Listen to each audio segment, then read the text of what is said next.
Hello friends, welcome to the success Kendra. Friends, इस video में हम लोग 67th बीपीएससी पीटी एग्जाम 2022 के लिए महेश कुमार बर्नवाल का जो नया प्रैक्टिस बुक आया हुआ है भाग 2 करके उसका सेट नंबर हम 3 इस वीडियो में डिस्कस करेंगे। देखिए फ्रेंड्स, महेश कुमार बर्नवाल का जो भाग 1 प्रैक्टिस बुक था उसको ऑलरेडी हम लोगों ने कवर कर लिया था। यहाँ पर आप देख सकते हैं ये भाग 2 है और इसका सेट नंबर हम 3 कवर करेंगे।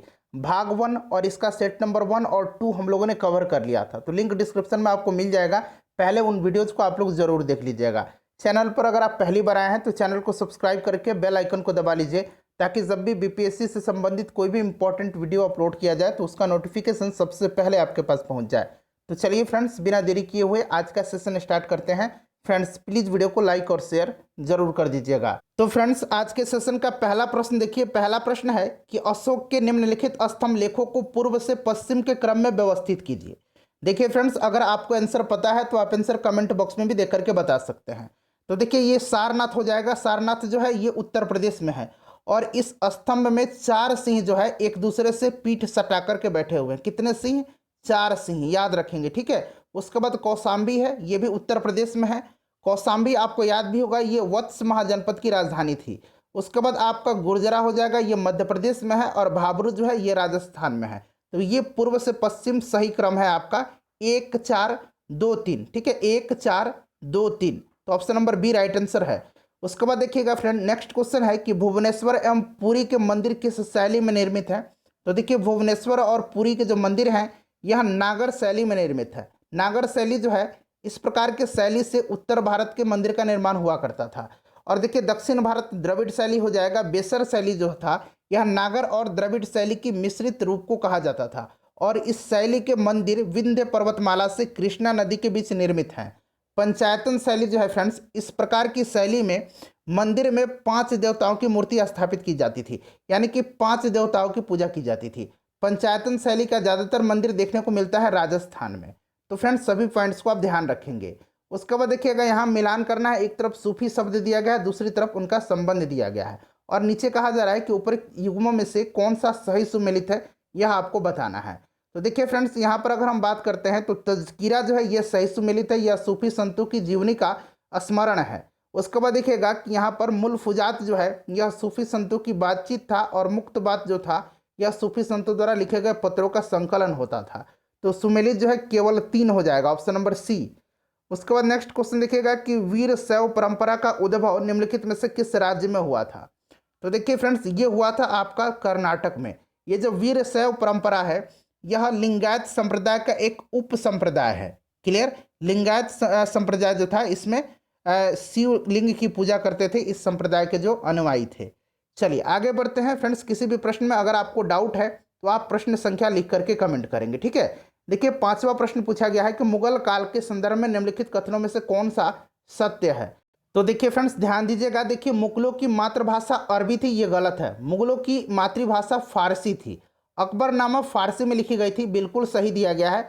बाबरनामा तुर्की से अरबी में अनुवाद किया गया था, ये गलत है। बाबरनामा का तुर्की से फारसी में अनुवाद किया गया था, ठीक है, अब्दुल रहीम खान के द्वारा।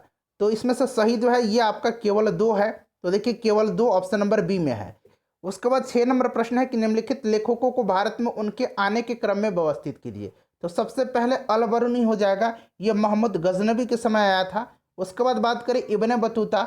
इब्ने बतूता 1533 में मोहम्मद बिन तुगलक के समय में, और फ्रांसवा बर्नियर जो था यह शाहजहां के समय में 1656 में आया था। तो क्रम 3 1 2 हो जाएगा। 3 1 2 ऑप्शन नंबर ए हो जाएगा। उसके बाद देखिएगा विजयनगर साम्राज्य में कुदरई चेट्टी कहलाते थे। तो देखिए विजयनगर साम्राज्य की अगर बात करें तो विजयनगर साम्राज्य में कई राजवंश आए थे। संगम वंश, उसके बाद सालुब वंश, उसके बाद तुलुब वंश, उसके बाद अराविड वंश, ठीक है। विजयनगर साम्राज्य की स्थापना किसने किया था? तो 1336 में हरिहर और बुक्का नामक भाइयों ने किया था, 1336 में, ध्यान रखेंगे। और ये जो कुदुरई चेट्टी होता था यह घोड़ों के व्यापारी कहलाते थे, ठीक है। ऑप्शन नंबर ए हो जाएगा राइट आंसर। उसके बाद देखिएगा निम्नलिखित कथनों पर विचार कीजिए। मैं मुट्ठी भर बाजरे के लिए लगभग हिंदुस्तान का साम्राज्य खो चुका था। ये कथन याद रखना है। ये किसने कहा था? शेर शाह ने कहा था, और ये कहा था मारवाड़ युद्ध में। ऑप्शन नंबर सी जो होगा इसका राइट आंसर हो जाएगा।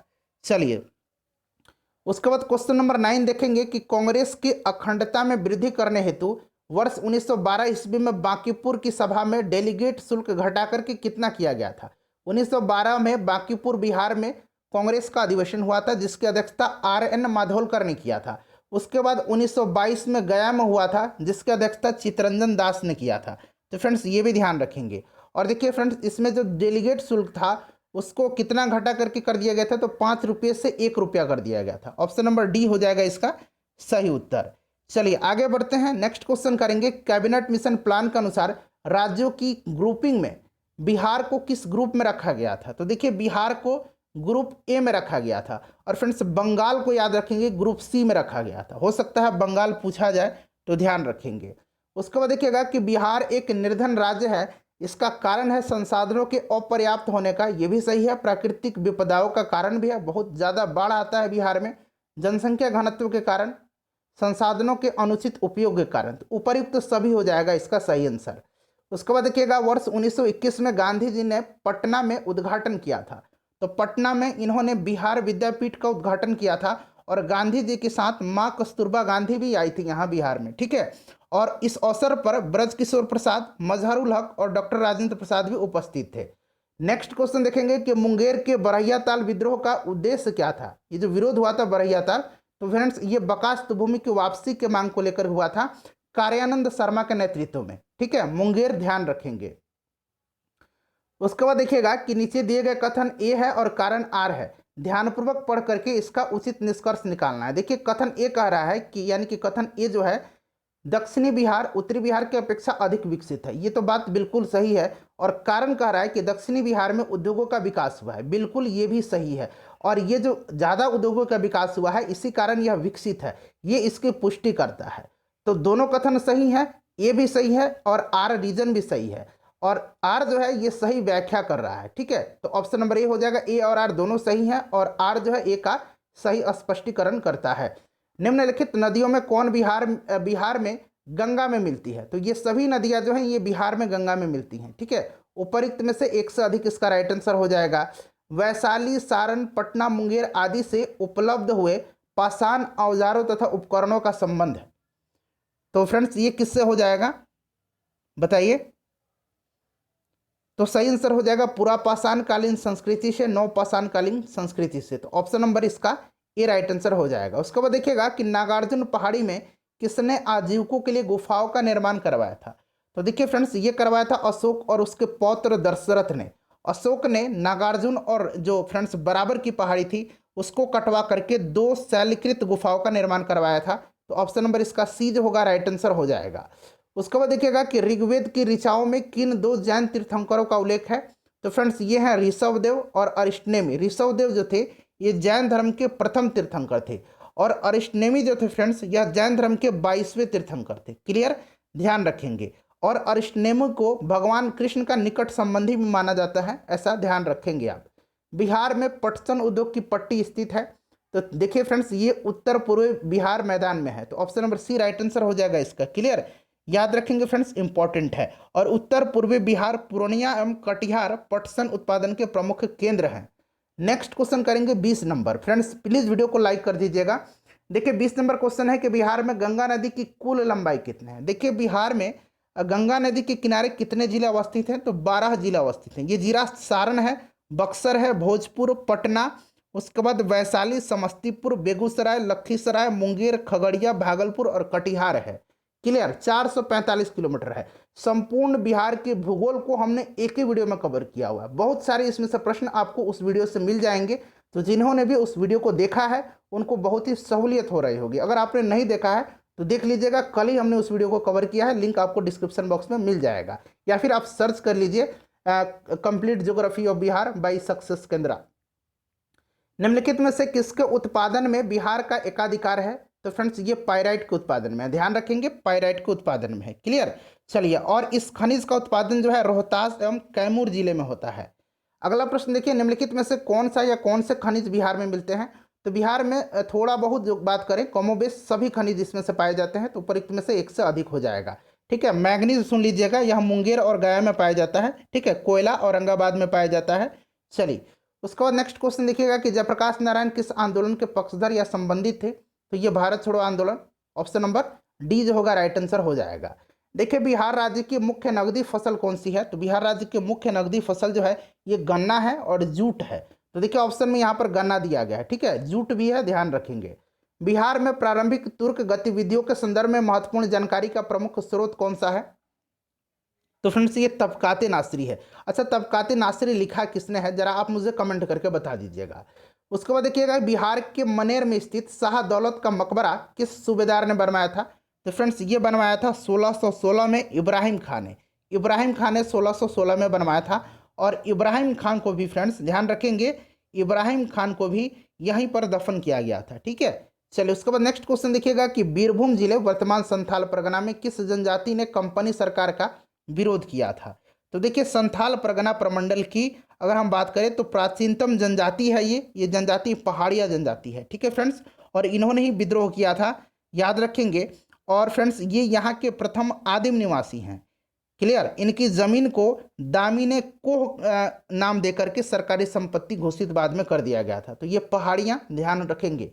उसके बाद अगला क्वेश्चन करेंगे, क्वेश्चन नंबर 28 कि वर्ष 1857 के विद्रोह के समय किसने अंग्रेजों के विरुद्ध छापामार युद्ध किया था, तो फ्रेंड्स ये अमर सिंह थे। ऑप्शन नंबर ए जो होगा इसका राइट आंसर हो जाएगा। उसके बाद देखिए चंपारण के विद्रोहियों ने किस अंग्रेज अधिकारी की हत्या कर दी थी, तो ये किया था मेजर होम्स की। ऑप्शन नंबर सी हो जाएगा राइट आंसर।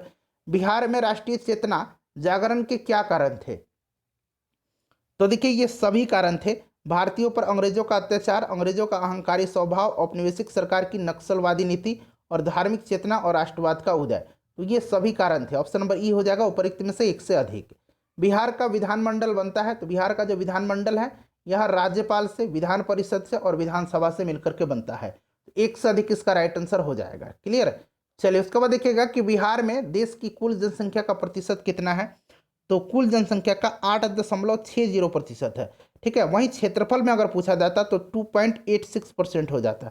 ये भी प्रश्न आपको बिहार ज्योग्राफी वाला जो वीडियो हमने कवर किया है उसमें मिल जाएगा।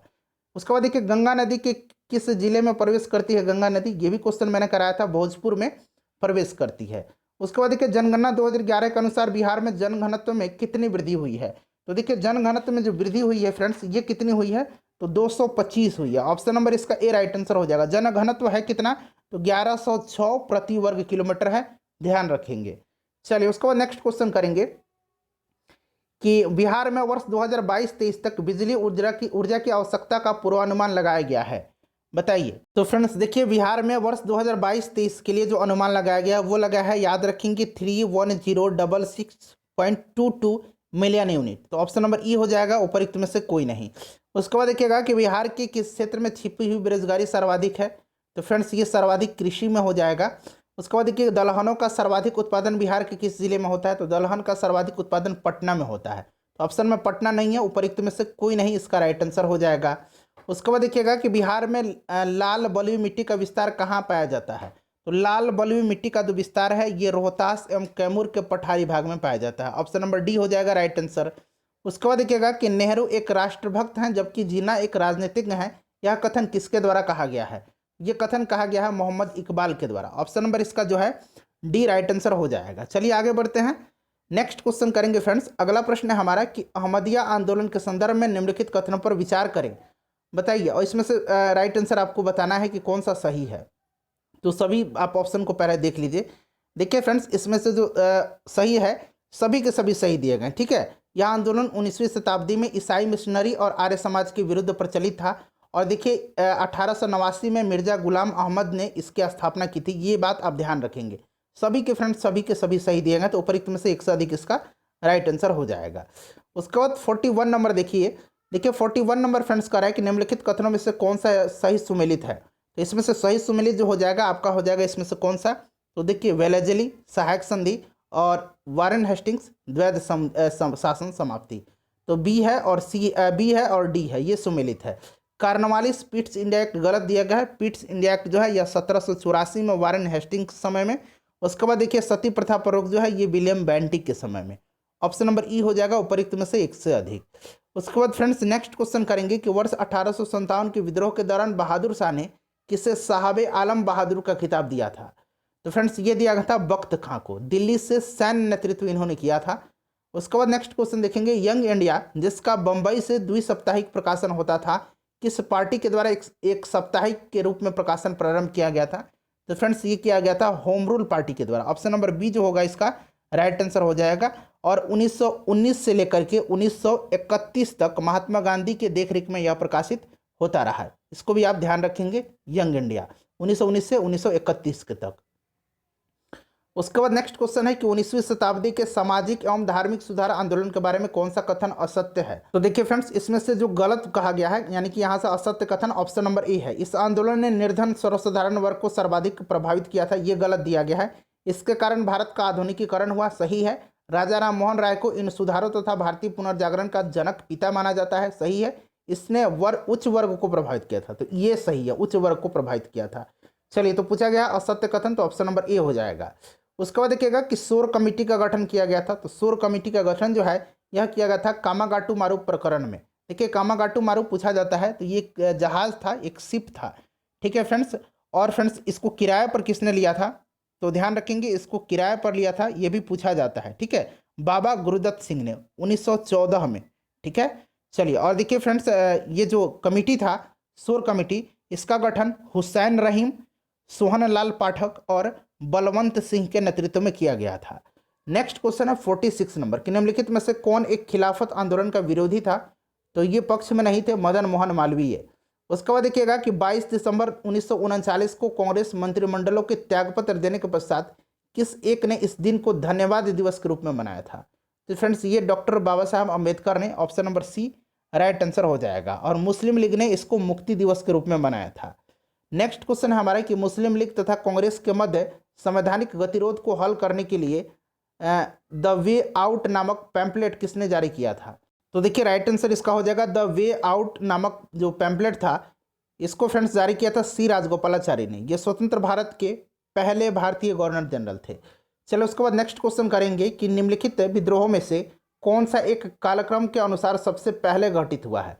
तो सबसे पहले इसमें से घटित हुआ है सन्यासी विद्रोह। ध्यान रखेंगे, सन्यासी विद्रोह जो है यहाँ पहले घटित हुआ है। उसके बाद देखिएगा, ये पुस्तक दिया गया है और पूछा गया है कि कौन सा यहाँ सुमेलित नहीं है इसमें से लेखक के नाम से। तो देखिए, बंदी जीवन सचिंद्र सन्याल सही है। इटर्नल इंडिया जो है ये एनी बेसेंट का नहीं है, इंदिरा गांधी की पुस्तक है, तो ये जो है सुमेलित नहीं है। The roots of ancient India, ये हो जाएगा फेयर सर्विस, सही है। मदर इंडिया कैथरीन मेयो, ये भी सही है। चलिए, उसके बाद नेक्स्ट क्वेश्चन करेंगे कि निम्नलिखित में से कौन वर्ष 1934 में स्थापित कांग्रेस समाजवादी दल से संबंधित थे? तो नरेंद्र देव भी थे, जयप्रकाश नारायण थे, फूलन प्रसाद वर्मा भी थे और अच्युत पटवर्धन भी थे। तो एक से अधिक हो जाएगा राइट आंसर इसका। उसके बाद 52 नंबर देखिए प्रश्न कह रहा है कि सविनय अवज्ञा आंदोलन के दौरान उत्तर पश्चिम सीमा प्रांत के कबाइलियों द्वारा किन्हें मलंग बाबा की उपाधि दी गई थी? तो मलंग बाबा की उपाधि दी गई थी महात्मा गांधी को। उसके बाद नेक्स्ट क्वेश्चन करेंगे कि निम्नलिखित में से उनके स्थापना के अनुसार कालक्रम में व्यवस्थित कीजिए। तो सबसे पहले अगर स्थापना की बात करें तो ब्रह्म समाज की हुआ था स्थापना, कब हुआ था? तो फ्रेंड्स 1828 में। उसके बाद नेक्स्ट जो था ये आपका हो जाएगा थियोसोफिकल सोसाइटी, जो कि 1882 हो जाएगा। उसके बाद हो जाएगा आपका देव समाज 1887 और रामकृष्ण मिशन हो जाएगा 1897, ठीक है। चलिए, तो क्रम इसका 2 3 1 4 हो जाएगा। 2 3 1 4 ऑप्शन नंबर यहाँ पर देखिए डी में दिया गया है। नेक्स्ट क्वेश्चन है कि पूना संधि, देखिए 13 जून 1817 ईस्वी के संदर्भ में निम्नलिखित में से कौन सा कथन सही है? तो देखिए, इसमें से जो सही कथन दिया गया है, यह संधि तृतीय आंग्ल मराठा युद्ध का परिणाम था, ये सही दिया गया है। उसके बाद देखिए, यह एल्फिस्टन तथा बाजीराव प्रथम के मध्य हुई थी। बाजीराव प्रथम नहीं, बाजीराव द्वितीय के मध्य हुआ था। इस संधि से पेशवा को मराठा संघ की प्रधानता छोड़ देनी थी, गायकवाड़ के दावों को त्यागना पड़ा था, ठीक है। तो ये भी गलत हो जाएगा। और देखिए, सही आंसर इसका ऑप्शन नंबर ए हो जाएगा। चलिए, नेक्स्ट क्वेश्चन करेंगे। अगला क्वेश्चन फ्रेंड्स हमारा कि निम्नलिखित घटनाओं का सही कालक्रम निर्दिष्ट कीजिए। तो देखिए, सबसे पहले अगर हम बात करें तो सबसे पहले हो जाएगा इसमें से कौन सा? तो ये आपका होम रूल आंदोलन हो जाएगा।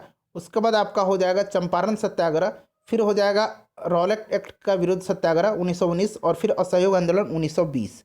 तो फ्रेंड्स, अब आपको ये क्रम पता चल गया। 4 1 2 3 हो जाएगा इसका राइट आंसर, ठीक है। 4 1 2 3 राइट आंसर हो जाएगा। नेक्स्ट क्वेश्चन करेंगे कि नीचे 2 कथन दिए गए हैं उसी प्रकार से है जैसे कि पहले हमने कवर किया, कथन और कारण है। देखिए, कथन कह रहा है कि 1857 का स्वतंत्रता संग्राम सफल नहीं रहा, कारण है कि विद्रोहियों को औपनिवेशिक शासन की स्पष्ट समझ नहीं थी। तो देखिए, ये जो है दोनों सही है और आर जो है यह ए की यानी कि रीजन जो है यह कथन की सही स्पष्टीकरण कर रहा है। तो ऑप्शन नंबर ए जो होगा इसका राइट आंसर हो जाएगा। उसके बाद देखिएगा कि हृदय की धड़कन नियंत्रित करने के लिए निम्नलिखित में से कौन सा खनिज आवश्यक है। तो यह खनिज पोटेशियम है। ठीक है, कौन सा खनिज है? पोटेशियम है। उसके बाद देखिए एंजाइम्स मूलतः क्या है? तो एंजाइम जो होते हैं फ्रेंड्स यह एक प्रकार के प्रोटीन है। और इंसुलिन भी पूछा जाता है, तो इंसुलिन जो है फ्रेंड्स ये हार्मोन भी है और एक प्रोटीन भी है। चलो उसके बाद नेक्स्ट क्वेश्चन करेंगे कि प्रकृति में सबसे मजबूत बल निम्नलिखित में से कौन सा है। तो सबसे मजबूत नाभिकीय बल है और सबसे कमजोर गुरुत्वाकर्षण बल है। उसके बाद देखिए हीरा इसलिए कठोर होता है, कारण बताना है क्योंकि सभी चारों वैलेंस इलेक्ट्रॉन प्रत्येक कार्बन परमाणु से सहसंयोजक बॉन्ड से जुड़े होते हैं। ठीक है, हीरा जो है ये कार्बन का अपरूप होता है, इस बात को आप भी ध्यान रखेंगे। उसके बाद 61 नंबर क्वेश्चन देखेंगे, 61 नंबर देखिए मिलान करना है। तो देखिए 98.4 डिग्री फ़ारेनहाइट ये शरीर का तापमान है, 76 सेंटीमीटर पारे का ये आपका वायुमंडलीय दाब हो जाएगा, और 180 यहाँ 80 और 120 ये क्या है? तो फ्रेंड्स ये ब्लड प्रेशर है हमारा, और 32 पाउंड जो हो जाएगा ये कार के टायर में दबाव हो जाएगा। तो ये अब आप लोग मिला लेंगे, मेरे ख्याल से 3 1 2 4 इसका राइट आंसर हो जाएगा। ठीक है, 3 1 2 4 यहाँ पर शायद दिया गया 3 1 2 4। हाँ, उसका बाद नेक्स्ट क्वेश्चन देखिएगा, किस धातु के बर्तन में भोजन शीघ्रता से पकेगा। तो फ्रेंड्स ये चांदी के बर्तन में। उसके बाद देखिएगा कि जिन मिश्रित द्रव्यों के क्वथनांक में बहुत कम अंतर होता है उन्हें निम्नलिखित में से किस विधि के द्वारा अलग किया जाता है। तो फ्रेंड्स यह है प्रभाजी आसवन। ठीक है, प्रभाजी आसवन है। और देखिए फ्रेंड्स इसके द्वारा पेट्रोलियम से पेट्रोल, डीजल, किरोसिन और अन्य घटकों को अलग किया जाता है। Option number A right answer हो जाएगा। तारे अपनी ऊर्जा प्राप्त करते हैं, तो सूर्य और तारे का जो ऊर्जा का स्रोत है यह नाभिकीय संलयन अभिक्रिया है। उसके बाद देखिए निम्नलिखित रोगों में कौन जीवाणु द्वारा होते हैं। तो देखिए फ्रेंड्स हैजा और प्लेग ये जो होता है जीवाणु द्वारा होता है, तो ऐसे ही 2 हो गया, तो उपरोक्त में से एक से अधिक हो जाएगा। सिल्फिश जो होता है यह वायरस से होता है। उसके बाद नेक्स्ट क्वेश्चन करेंगे कि कार के इंजन में नॉकिंग से बचने के लिए निम्नलिखित में से कौन प्रयोग में लाया जाता है। तो ये टेट्रा एथिल लेड लाया जाता है। उसके बाद नेक्स्ट क्वेश्चन है 67 नंबर की गति प्रेरक यानी कि पेस मेकर जो है यह कार्य करता है। तो फ्रेंड्स ये हृदय की जो स्पंदन है उसको नियंत्रित करता है। तो यहाँ पर देखिए हृदय स्पंदन को समांजित करता है। उसके बाद देखिए निम्नलिखित में से किस किस में डीएनए पाया जाता है। तो माइटोकॉन्ड्रिया और प्लास्टिड, तो एक से अधिक इसका राइट आंसर हो जाएगा। उसके बाद देखिए व्हिटेकर के द्वारा प्रस्तुत जगत वर्गीकरण में शामिल है। तो मोनेरा है, प्रोटिस्टा है, फंजाई है, प्लांटी है और फ्रेंड्स एनेमेलिया है। ठीक है, तो देखिए एक से अधिक राइट आंसर हो जाएगा। 5 है, तो 4 तो ऑलरेडी यहाँ पर दिया गया है और एनेमेलिया याद रखेंगे। उसके बाद देखिए तंत्रिका उत्तक की इकाई है, तो आपको पता है कि न्यूरॉन होता है। चलिए उसके बाद देखिएगा कि निम्नलिखित में से किस पादप वर्ग को उभयचर कहा जाता है। तो ये पादप वर्ग है ब्रायोफाइटा। ऑप्शन नंबर सी हो जाएगा राइट आंसर। कोशिका के चारों ओर प्लाज्मा झिल्ली पाई जाती है या झिल्ली बनी होती है। तो प्लाज्मा झिल्ली जो बनी होती है यह लिपिड और प्रोटीन की बनी होती है, तो लिपिड और प्रोटीन की हो जाएगा। उसके बाद देखिएगा कि प्रिज्म्स में प्रकाश के विभिन्न रंगों का विभाजन क्या कहलाता है। तो जब श्वेत प्रकाश को प्रिज्म से गुजारा जाता है तो ये अलग अलग 7 रंगों में डिवाइड हो जाता है। और फ्रेंड्स इसको क्या कहा जाता है। तो फ्रेंड्स इसको वर्ण विक्षेपण कहा जाता है। तो प्रकाश का वर्ण विक्षेपण ऑप्शन नंबर डी हो जाएगा। उसके बाद 74 नंबर क्वेश्चन देखिएगा कि निम्नलिखित में से कौन सा आर्किमिडीज सिद्धांत के अनुप्रयोग हैं। तो देखिए इसमें से अनुप्रयोग जो है ये जलयानों या पनडुब्बी में डिजाइन बनाने में, दुग्ध मापी में, हाइड्रोमीटर में। तो राइट आंसर इसका ऑप्शन नंबर ई हो जाएगा, उपरोक्त में से एक से अधिक। ठीक है, चलिए उसके बाद नेक्स्ट क्वेश्चन करेंगे। अगला क्वेश्चन है कि रंगीन रसायनों के मिश्रण को पृथक करने वाली तकनीक कहलाती है। तो फ्रेंड्स ये कहलाती है क्रोमेटोग्राफी। अगला प्रश्न है कि निम्नलिखित में से कौन से जो है दांतों की मजबूती के लिए आवश्यक है। तो फ्लोरीन है, कैल्शियम है और फॉस्फोरस है। तो एक से अधिक इसका राइट आंसर हो जाएगा। चलिए उसके बाद नेक्स्ट क्वेश्चन करेंगे कि दक्कन के पठार के संदर्भ में निम्नलिखित कथनों पर विचार करें। देखिए पूर्वी घाट की तुलना में पश्चिमी घाट ऊंचे और अवतरित है, सही है। पश्चिमी घाट की ऊंचाई उत्तर से दक्षिण की तरफ बढ़ती है, तो यहाँ घटती है, गलत दिया गया है। प्रायद्वीपीय पठार की सबसे ऊंची चोटी अनायमुडी है, ये भी सही है। पश्चिमी घाट का स्थानीय नाम सह्याद्री है, ये भी सही है। तो पूछा गया है कि कौन सा इसमें से मतलब सही आपको बताना है, तो उपरोक्त में से एक से अधिक हो जाएगा। क्लियर है, चलिए आगे बढ़ें फ्रेंड्स। नेक्स्ट क्वेश्चन करेंगे। अगला क्वेश्चन है हमारा कि निम्नलिखित में से कौन सी नदियां अपना जल बंगाल की खाड़ी में गिराती हैं। तो ये आपका हो जाएगा बंगाल की खाड़ी में कृष्णा और महानदी। तो ऑप्शन नंबर ई हो जाएगा एक से अधिक। उसके बाद अगला क्वेश्चन है कि लैटेराइट मृदा के संदर्भ में निम्नलिखित में से कौन सा कथन सत्य है। तो देखिए ये उच्च तापमान एवं भारी वर्षा वाले क्षेत्र में विकसित होते हैं, तो सही है। इन मृदाओं में लौह ऑक्साइड और पोटास की कमी होती है, ये गलत है। लौह ऑक्साइड और पोटास की अधिकता होती है, साथ ही साथ इनमें आयरन और सिलिका की भी बहुलता होती है। लैटेराइट मृदा कृषि के लिए पर्याप्त उपजाऊ नहीं होती है, ये भी सही दिया गया, उपजाऊ नहीं होती है बहुत ज़्यादा। और काजू और चाय लैटेराइट मृदा में सबसे अधिक होता है, तो ये सही है। तो राइट आंसर पूछा गया तो 1 से अधिक हो जाएगा। चलिए उसके बाद नेक्स्ट क्वेश्चन देखेंगे कि बिहार में हिंदुस्तान सोशलिस्ट रिपब्लिकन आर्मी की स्थापना जो है इसका प्रमुख केंद्र पूछा गया है, ठीक है। सचिंद्र सन्याल हो जाएगा और ये छपरा और पटना इसका प्रमुख केंद्र है। उसके बाद देखिए नदी और उद्गम राज्य दिया गया है, तो नदी और उद्गम राज्य, तो यहाँ पर देखिएगा इसमें से सही जो है ये आपसे पूछा जा रहा है। देख लेते हैं प्रश्न को। सॉरी, प्रश्न में है कि सुमेलित नहीं है, तो देखिए इसमें से जो सुमेलित नहीं है वो आपका हो जाएगा महानदी, जो कि महाराष्ट्र गलत दिया गया है। और यहाँ पर देखिए गोदावरी आंध्र प्रदेश गलत दिया गया है, ठीक है।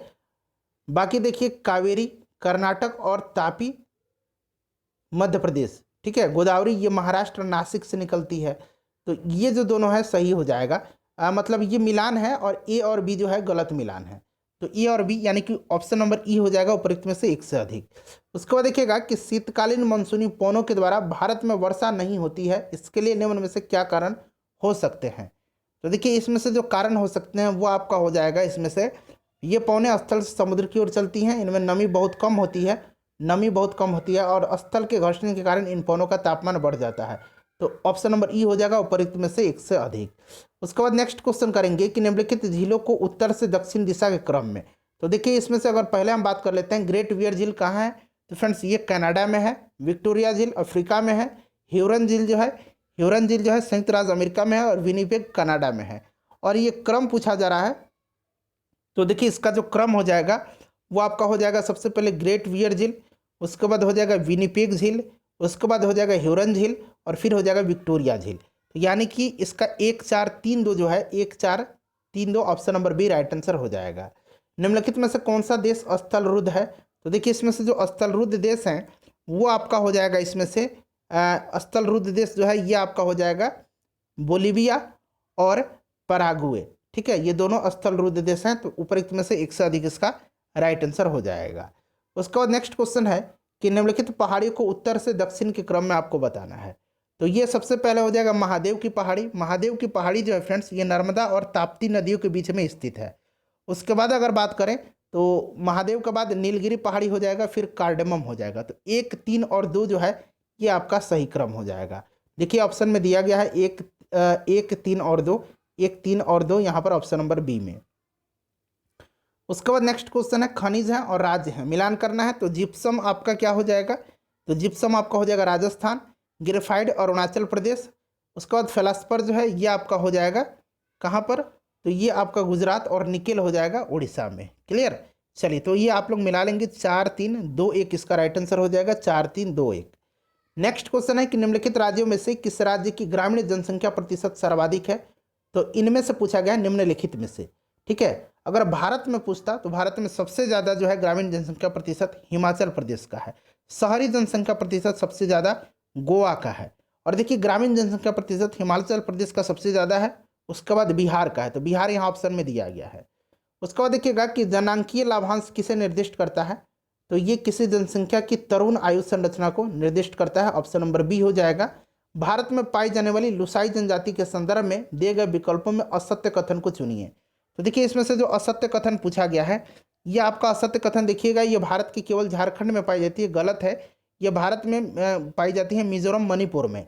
इनका संबंध काकेशियन प्रजाति से है, ये भी गलत है। इनका संबंध जो है ये इनका संबंध मंगोलॉयड प्रजाति से है। क्लियर है, आगे बढ़ते हैं। अगला देखते हैं कि इनके खुले समागम से संबंधित स्वानमन की प्रथा प्रचलित है, ये सही दिया गया है। इन जनजाति के पुरुष और महिलाओं के बड़े बड़े बाल होते हैं, तो देखिए यहाँ छोटे छोटे बाल लिखेंगे, ये गलत है। पूछा गया असत्य कथन, तो ए बी और डी जो है असत्य कथन है, तो यानी कि 1 से अधिक इसका राइट आंसर हो जाएगा। चलिए उसके बाद नेक्स्ट क्वेश्चन करेंगे। फ्रेंड्स प्लीज़ वीडियो को लाइक कर दीजिएगा। देखिए भारतीय संविधान की प्रस्तावना में 4 उद्देश्यों को निर्धारित करती है, इसमें से कौन सा शामिल नहीं है, तो इसमें से शामिल जो नहीं है ये समरसता नहीं, स्वतंत्रता समानता बंधुता शामिल है, समरसता नहीं है। उसके बाद देखिए निम्नलिखित में से किसके द्वारा केंद्रीय विधानसभा को स्थापित किया गया था? तो ये भारत शासन अधिनियम 1919 के द्वारा। ऑप्शन नंबर डी हो जाएगा राइट आंसर। उसके बाद देखिएगा फिर से कथन और रीजन दिया गया, कह रहे कि राज्य के नीति निर्देशक तत्व केवल एक निर्देश के साधन प्रतीत है, यह प्रकृति में गैर परिवर्तनीय है। बताइए। तो देखिए ये दोनों सही हैं और ये जो है गैर परिवर्तनीय है, बिल्कुल सही ये जो है व्याख्या करता है। तो ए और आर दोनों सही हैं और आर जो है ए का सही स्पष्टीकरण करता है। निम्नलिखित में से कौन सी विशेषता भारतीय संविधान की नहीं है? भारतीय संविधान की विशेषता जो है ये राज्य का धर्म में विलगाव, ये जो है संविधान में कहीं भी फ्रेंड्स इसको डिफाइन नहीं किया गया है। तो ऑप्शन नंबर डी जो होगा इसका राइट आंसर हो जाएगा। उसके बाद देखिएगा कि कौन से भारत में सर्वोच्च न्यायालय के मूल क्षेत्राधिकार के अंतर्गत आता है? तो मूल क्षेत्राधिकार के अंतर्गत जो आता है वो आपका इसमें से आ जाएगा संघ और राज्यों के मध्य कानूनी विवाद। उसके बाद अगर बात करें तो राज्य के भीतर उत्पन्न विवाद, ये आपका है नहीं आएगा। दो या दो से अधिक राज्यों के मध्य विवाद आ जाएगा। मूल अधिकार का संरक्षण आ जाएगा। तो एक से अधिक इसका राइट आंसर हो जाएगा। चलिए उसके बाद नेक्स्ट क्वेश्चन करेंगे 95 नंबर। देखिए 95 नंबर प्रश्न है कि भारत के प्रधानमंत्री के विषय में निम्नलिखित कथनों में से कौन सा सही नहीं है? तो देखिए ये संसद के प्रति उत्तरदायी नहीं है, ये गलत है। भारत का प्रधानमंत्री लोकसभा के प्रति उत्तरदायी है, तो ये गलत दिया गया। तो यही सही आंसर हो जाएगा इसका। चलिए बाकी सभी जो स्टेटमेंट है बिल्कुल सही दिए गए, यही सही नहीं है। उसके बाद नेक्स्ट क्वेश्चन देखिएगा। अगला क्वेश्चन है कि निम्नलिखित में से किस एक वाद में उच्चतम न्यायालय ने कहा था कि मूल अधिकार व्यक्ति को जैसा उसे सबसे अच्छा लगे उस तरह की जिंदगी की रूपरेखा तैयार करने के लिए सक्षम बनाते हैं? तो फ्रेंड्स ये आपका कौन सा है? तो गोलकनाथ बनाम पंजाब राज्य हो जाएगा, यानी कि ऑप्शन नंबर बी जो होगा इसका करेक्ट आंसर हो जाएगा। उसके बाद नेक्स्ट क्वेश्चन करेंगे कि पंचायत एवं नगर पालिकाओं को सौंपे गए विषय का निर्धारण राज्य सरकार द्वारा होगा, यह किस अनुच्छेद में वर्णित है? तो यह 243 जी में वर्णित है। ऑप्शन नंबर डी हो जाएगा राइट आंसर। निम्नलिखित में से कौन सी शक्तियां राज्यसभा को प्राप्त हैं? तो राज्यसभा को जो प्राप्त शक्ति है यह आपका संवैधानिक संशोधन को पारित करना, प्रश्न पूछ करके संकल्प और प्रस्ताव प्रस्तुत करके कार्यपालिका पर नियंत्रण करना, राष्ट्रपति तथा उपराष्ट्रपति के चुनाव में भागीदारी करना, धन विधेयक को संशोधन प्रस्ताव करना, यह अधिकार नहीं है। तो पूछा गया आपसे कौन सा अधिकार प्राप्त है? तो बी, सी और डी हो जाएगा, यानी कि एक से अधिक। उसके बाद देखिएगा कि निम्नलिखित में से निर्वाचन आयोग के कार्य क्या है? तो निर्वाचन आयोग का कार्य मतदाता सूची का जो है नवीनीकरण करना, चुनाव का समय और कार्यक्रम तय करना, राजनीतिक दलों और उम्मीदवारों के लिए आदर्श आचार संहिता लागू करना, निर्वाचन क्षेत्रों की सीमाएं निर्धारित करना नहीं है। देखिए निर्वाचन क्षेत्रों की सीमाएं निर्धारित करना जो है यह जो है डेलिमिटेशन जो कमीशन है, परिसीमन आयोग, वो निर्धारित करता है, तो ये नहीं है। तो पूछा गया कार्य कौन सा है? तो तीन तो सही हो ही गए, तो एक से अधिक इसका राइट आंसर हो जाएगा, यानी कि ऑप्शन नंबर ई। उसके बाद 100 नंबर प्रश्न देखिएगा कि अनुच्छेद 370 भारत संविधान में कब शामिल किया गया था? 370 का संबंध जम्मू कश्मीर से था और फ्रेंड्स अब इसको हटा लिया गया है। भारतीय संविधान में इसे शामिल कब किया गया था? तो फ्रेंड्स ये शामिल किया गया था, पूछा जा रहा है 17 अक्टूबर 1949 को। उसके बाद देखिए 10वीं अनुसूची के तहत लोकसभा सदस्य की निर्भरता के सवालों का निपटारा कौन करता है? तो फ्रेंड्स ये लोकसभा का अध्यक्ष जो है लोकसभा का स्पीकर करता है। उसके बाद देखिएगा यहाँ पर मिलान करना है। तो देखिए फ्रेंड्स अनुच्छेद 20 जो हो जाएगा यह आपका हो जाएगा अपराधों हेतु दोष से सिद्धि के संबंध में संरक्षण। अनुच्छेद 21 जो हो जाएगा यह आपका हो जाएगा प्राण एवं दैहिक स्वतंत्रता। अनुच्छेद 29 जो हो जाएगा ये अल्पसंख्यकों की भाषा, लिपि और संस्कृति की सुरक्षा से है। अनुच्छेद 31 जो है अल्पसंख्यक वर्गों के शिक्षण संस्थानों की स्थापना के अधिकार से है। तो राइट आंसर 3, 2, 1, 4 हो जाएगा। 3, 2, 1, 4 ऑप्शन नंबर सी दिया गया है। उसके बाद नेक्स्ट क्वेश्चन करेंगे कि निम्नलिखित कथनों पर विचार कीजिए और यहाँ से सही आंसर चुन करके आपको बताना है। देखिए बैंकों के अलावा मुख्य रूप से शहरी क्षेत्रों में सस्ते ऋण एक अन्य स्रोत सहकारी समितियां हैं, यह आपसे पूछा जा रहा है। तो देखिए ये जो है फ्रेंड्स आपका गलत है। उसके बाद देखिएगा कि सहकारी समितियों के सदस्य अपने संसाधनों को कुछ क्षेत्रों के सहयोग के लिए एकत्र करते हैं, ये सही है। तो केवल 2 इसका राइट आंसर हो जाएगा। उसके बाद देखिएगा कि किसी चेक के सबसे निचले हिस्से में निम्नलिखित में से क्या क्या अंकित होता है? तो सबसे निचले हिस्से में जो अंकित होता है वो आपका होता है इसमें से कौन सा? तो बैंक का शाखा नंबर और बैंक द्वारा प्रयुक्त कोड, यानी कि बी और डी उपयुक्त में से एक से अधिक इसका सही आंसर हो जाएगा। 105 नंबर प्रश्न देखिएगा कि लाहौर षड्यंत्र के सरकारी गवाह कौन था जिसकी बैकुंठ शुक्ल ने हत्या कर दी थी? तो ये सरकारी गवाह कौन था? तो फणींद्रनाथ घोष थे, जिसकी हत्या फ्रेंड्स बैकुंठ शुक्ल ने बेतिया में किया था, पश्चिम चंपारण बेतिया में। नेक्स्ट क्वेश्चन करेंगे कि यूएनडीपी द्वारा प्रकाशित मानव विकास रिपोर्ट में देशों की तुलना के आधार में कौन सा कारक शामिल नहीं है? तो देखिए इसमें शैक्षणिक स्तर है, प्रति व्यक्ति आय है और स्वास्थ्य समिति है। रोजगार इसमें नहीं है। ऑप्शन नंबर इसका डी जो होगा राइट आंसर हो जाएगा। क्लियर है। 1990 में पाकिस्तान के अर्थशास्त्री महबूब अली और अमर्त्य सेन भारत के, इन्होंने इसको लॉन्च किया था। नेक्स्ट क्वेश्चन करेंगे। देखिए इसमें से मिलान करना है। तो देखिए प्राथमिक क्षेत्र गतिविधि ये आपका हो जाएगा मत्स्य पालन, द्वितीय क्षेत्र विधि ये ईंट निर्माण और तृतीय क्षेत्र हो जाएगा आपका परिवहन। तो राइट आंसर इसका हो जाएगा आपका 3, 1, 2। ठीक है, 3, 1 और फिर 2। ठीक है, चलिए तो 3, 1, 2 देखिए कहाँ पर दिया गया, ऑप्शन नंबर बी में दिया गया। उसके बाद देखिएगा कि भारत सरकार द्वारा वर्ष 1991 में नई आर्थिक नीति अपनाने के उत्तरदायी कारण क्या थे। पीवी नरसिंह राव की गवर्नमेंट थे उस समय। देखिए सभी के सभी जो हैं ये राइट आंसर इसमें से हो जाएंगे। ठीक है, एक बार आप सभी को पढ़ लीजिएगा। उसके बाद देखिएगा कि शहरी स्वच्छ मिशन 2.0 के लिए आवंटित धनराशि कितनी है। तो फ्रेंड्स ये जो धनराशि है, ये धनराशि है आपका 1,41,678 करोड़, जो कि ऑप्शन में नहीं है। तो उपरोक्त में से कोई नहीं राइट आंसर यहाँ पर हो जाएगा। ठीक है, यहाँ मैं लिख देता हूँ 1,41,678 करोड़। चलिए अगला क्वेश्चन करेंगे। नेक्स्ट क्वेश्चन हमारा क्वेश्चन नंबर 110। क्वेश्चन नंबर 110 का रहा है फ्रेंड्स इसमें कि बजट 2021 में स्वास्थ्य का बजट बढ़ा करके कितना कर दिया गया। तो फ्रेंड्स ये 2.23 लाख करोड़ कर दिया गया। ऑप्शन नंबर इसका ए राइट आंसर हो जाएगा। ध्यान रखेंगे बजट 2021 पूछा गया है। बजट 2021-22 में शहरों के लिए कौन सा मिशन लॉन्च किया गया है। तो फ्रेंड्स यह है मिशन कौन सा, जल जीवन mission. Option number A right answer हो जाएगा। बीमा क्षेत्र में कितने फीसदी एफडीआई को सरकार ने मंजूरी दी है। तो फ्रेंड्स ये आपका 74% हो जाएगा। 2020-21 का जो बजट था। भारत में पहली बार बजट किसने पेश किया था। तो फ्रेंड्स ये किया था किसने, तो जेम्स विल्सन ने 1860 में जेम्स विल्सन ने किया था। तो देखिए ईस्ट इंडिया कंपनी के जेम्स विल्सन ने किया था। उसके बाद देखिएगा कि भारत में पहला आर्थिक सर्वेक्षण कब प्रस्तुत किया गया था। ये क्वेश्चन इंपॉर्टेंट है थोड़ा सा। ये 50-51 में किया गया था, 1950-51 में। क्लियर। चलिए आगे बढ़ते हैं कि 2020 में भारत का सबसे बड़ा व्यापार भागीदार देश 2020 में चाइना था, 2021 में अमेरिका है। क्लियर, ध्यान रखेंगे। उसके बाद देखिए अप्रैल नवंबर 2020 में सिर्फ 4 निर्यातक वस्तुओं में कौन शामिल नहीं है। तो कोयला नहीं है इसमें से। ऑप्शन नंबर ए जो है कोयला निर्यात नहीं करता है। उसके बाद नेक्स्ट क्वेश्चन देखेंगे कि विश्व में सबसे ज़्यादा विदेशी मुद्रा भंडार के मामले में भारत का कौन सा स्थान है। पहले स्थान पर चाइना है, दूसरा स्थान पर जापान है, तीसरा स्थान पर स्विट्जरलैंड है और चौथे स्थान पर अपना प्यारा भारत है। उसके बाद देखिएगा कि हाल ही में मानव हाथी संघर्ष की घटनाओं में कमी लाने के लिए प्रोजेक्ट रिहैब की शुरुआत कहाँ से की गई है। तो देखिए इसकी शुरुआत जो की गई है फ्रेंड्स, ये की गई है कहाँ से, ध्यान रखेंगे, ये की गई है आपका कर्नाटक के कोडागू से। ठीक है, और उत्तर प्रदेश के बलरामपुर से। तो एक से अधिक इसका राइट आंसर हो जाएगा। उसके बाद नेक्स्ट क्वेश्चन है हमारा कि 26 जून 2020 को, ये डेट आपको दरअसल इंपॉर्टेंट है, इसी पर इस प्रश्न का आंसर भी आधारित है। 26 जून 2020 को गरीब कल्याण रोजगार अभियान कार्यक्रम की शुरुआत कहाँ से किया गया था। तो फ्रेंड्स ये किया गया था उत्तर प्रदेश से, प्रधानमंत्री मोदी जी के द्वारा। उसके बाद देखिए 21 जून 2021 को मनाया गया अंतर्राष्ट्रीय योग दिवस की थीम क्या थी। तो 21 जून को अंतर्राष्ट्रीय योग दिवस मनाया जाता है। योगा फॉर वेलनेस जो था इसका थीम था।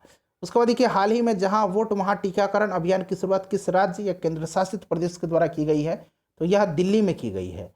उसके बाद देखिएगा कि हाल ही में institute for economics and peace, ये नाम आपको ध्यान रखना है। ये जो संस्था है वैश्विक शांति सूचकांक जारी करती है। ठीक है, देखिए 15वें संस्करण वैश्विक शांति सूचकांक पर रिपोर्ट जारी की गई है। इसमें भारत का स्थान कौन सा है। तो 135वां है। उसके बाद देखिएगा 24 अप्रैल 2021 को भारत के 48वें मुख्य न्यायाधीश के रूप में किसने शपथ ली है। तो फ्रेंड्स ये जस्टिस एन.वी. रमन्ना है। ऑप्शन नंबर सी राइट आंसर हो जाएगा। क्रम याद रखना है आपको। उसके बाद देखिए हाल ही में फीफा अंडर 17 महिला विश्व कप 2022 की मेज़बानी किस देश को दी है। तो अंडर 17 महिला विश्व कप जो है फीफा का, यह भारत मेजबानी करेगा। नेस्कम की पहली महिला अध्यक्ष किसे नियुक्त किया गया है। तो रेखा मेनन को किया गया है, ध्यान रखेंगे। 13वां ब्रिक्स सम्मेलन की मेजबानी किस देश के द्वारा की जाएगी। तो अब कर ली गई है भारत के द्वारा। 14वां जो है ये चाइना करेगा, ध्यान रखेंगे। भारत तीसरी बार ब्रिक्स का जो है मेजबानी किया है। ठीक है, चलो उसके बाद देखिएगा कि 13वीं कॉन्फ्रेंस ऑफ पार्टीज CMSCOP 13 का आयोजन भारत में किस स्थान पर किया गया। CMS का फुल फॉर्म क्या होता है। तो कंजर्वेशन ऑफ माइग्रेटरी स्पीसीज। ठीक है, कंजर्वेशन ऑफ माइग्रेटरी स्पीसीज हो जाएगा। और यहाँ पर देखिए COP का कॉन्फ्रेंस ऑफ पार्टीज होता है। 13वां आयोजन जो है ये किया गया है गांधीनगर गुजरात में। यहाँ देखिए गांधीनगर दिया गया है। उसके बाद देखिएगा कि the paradoxical prime minister Narendra Modi and his India's पुस्तक के लेखक कौन है? तो शशि थरूर ने लिखा है इस पुस्तक को। 51वां अंतर्राष्ट्रीय फिल्म भारतीय अंतर्राष्ट्रीय फिल्म महोत्सव IFFI संपन्न हुआ है। तो इसका आयोजन जो है फ्रेंड्स गोवा में ही होता है। ऑप्शन नंबर डी हो जाएगा। गोगा बिल जो है बिहार का पहला सामुदायिक रिजर्व घोषित किया गया है। यह रिजर्व बिहार के किस जिले में है? तो गोगा बिल जो है पहला बिहार का सामुदायिक रिजर्व है, यह कटिहार में है। बिहार का पहला रामसर साइट जो है यह कौन सा है? कांवर झील है, जो कि बेगूसराय में है। उसके बाद नेक्स्ट क्वेश्चन करेंगे 131 नंबर की ISFR 2017 की तुलना में ISFR 2020 में बांस भूमि में वृद्धि हुई है। तो बांस भूमि में 3229 वर्ग किलोमीटर की वृद्धि हुई है। अब जो 2021 में जो रिपोर्ट आया हुआ है उसमें फ्रेंड्स देखिएगा यहाँ पर 10,594 स्क्वायर किलोमीटर जो है भूमि घट गई है। नेक्स्ट क्वेश्चन देखिएगा बांस में 2019-20 में बिहार की अर्थव्यवस्था में सबसे अधिक महत्वपूर्ण योगदान निम्नलिखित में से किस क्षेत्र का था? तो सेवा क्षेत्र का था। तृतीय क्षेत्र हो जाएगा राइट आंसर इसका। उसके बाद देखिएगा बिहार सरकार को सबसे अधिक राजस्व 2019-20 में प्राप्त हुआ है। तो फ्रेंड्स ये होता है राजस्व कर से, कर राजस्व से। उसके बाद देखिए बिहार का सबसे बड़ा इंडस्ट्रियल पार्क निम्नलिखित में से किस जिले में विकसित किया जा रहा है? ये क्वेश्चन इंपॉर्टेंट है। गया में। बिहार के ग्रामीण क्षेत्रों में स्वच्छता में सुधार के लिए निम्नलिखित में से कौन सी महत्वपूर्ण योजना चलाई जा रही है? तो ये लोहिया योजना है। उसके बाद देखिएगा 19-20 में कितना लाख टन खाद्यान्न का उत्पादन रिकॉर्ड दर्ज किया गया है? तो 19-20 में किया गया था 163.80 लाख टन। उसके बाद देखिएगा कि रजत पदक यानी कि सिल्वर मेडल विजेता मीराबाई चानू किस खेल से संबंधित हैं? तो फ्रेंड्स यह है वेट लिफ्टिंग से, भारोत्तोलन से। ये कहाँ की है मीराबाई चानू? तो फ्रेंड्स ये मणिपुर की हैं। उसके बाद नेक्स्ट क्वेश्चन देखेंगे कि वर्ष 2024 ग्रीष्मकालीन ओलंपिक कहाँ आयोजित किया जाएगा? तो फ्रेंड्स ये फ्रांस के पेरिस में किया जाएगा। ठीक है, ध्यान रखेंगे इसको। उसके बाद देखिएगा टोक्यो में जो ओलंपिक हुआ था 2021 में, उसमें गोल्ड मेडल विजेता नीरज चोपड़ा ने कितने मीटर भाला फेंका था? तो इन्होंने 87.58 मीटर फेंका था। Option number A right answer हो जाएगा। उसके बाद फ्रेंड्स देखिए 140 से लेकर के 150 तक में मैथ के क्वेश्चन है। इसका मैं आंसर कमेंट बॉक्स में पिन कर दूंगा। ठीक है, वहाँ से आप लोग इसका आंसर प्राप्त कर लीजिएगा। वीडियो को लाइक कर दीजिए फ्रेंड्स, प्लीज़ शेयर कर दीजिए।